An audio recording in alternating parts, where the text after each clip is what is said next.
Now to connect the dots when we make the news make sense. Airbnb cracking down on New Year's parties once again this year, but Charlotte City leaders are also looking to make some more permanent changes when it comes to short-term rentals. Restrictions in the Queen City could be on the horizon for short-term rentals like Airbnb and VRBO. Let's connect the dots. New regulations are being considered after several complaints of noise, increased trash, and even big parties around Charlotte.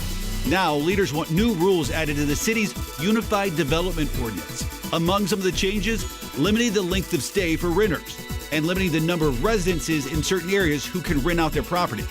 Under the current proposed UDO rules, multiple short-term rentals can't be within 400 feet of each other, meaning if your next-door neighbor is already renting out through Airbnb, you'll need to find a new way to earn some extra cash. And no parties or large gatherings will be allowed at all.